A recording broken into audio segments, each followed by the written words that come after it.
আপনি সারাটা জীবন সুদ ঘুষ খাইলেন, মানুষের টাকা মেরে খাইলেন, মানুষকে মানুষ মনে করলেন না, মানুষকে মানুষ হিসেবে সম্মান করলেন না। আর আপনি বুড়াতি বয়সে এসে হজ করবেন, আপনার হজ আল্লাহ কোনোদিন কবুল করবে না।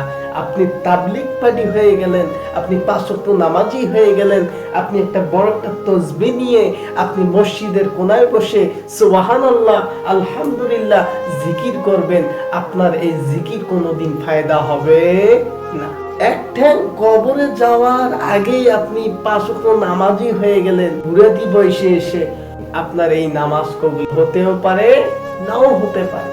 আপনি যুবক বয়সে নামাজ পড়লেন না, যুবক বয়সে আল্লাহর ইবাদত করলেন না, যুবক বয়সে দান সদকা করলেন না, আর আপনি বুড়াতি বয়সে এসে হাজি হয়ে গেলেন, 5 ওয়াক্ত নামাজি হয়ে গেলেন, এটা কোনো ফায়দা হবে না। বুড়াতি বয়সে নামাজ কবুল নাও হতে পারে। এখন অনেকে বলতে পারেন, হুজুর কেন বললেন?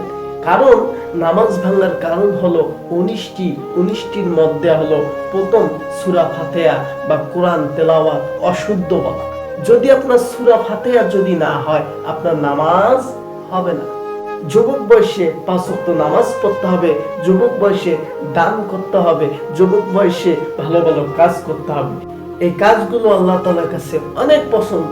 যুবক বয়সে আল্লাহ রাব্বুল আলামিন কারেন্টের মতো বান্দার নামাজখানি কবুল করে নেয়। যুবক বলা দেরি, আল্লাহ দোয়া কবুল করতে দেরি করে না, আল্লাহ তাআলা কবুল করেই নেয়। এজন্য যুবক বয়সে ইবাদতটা আল্লাহ তাআলা কারেন্টের মতো কবুল করে নেয়। এই জন্য আমরা যুবক বয়সে নামাজ পড়ব।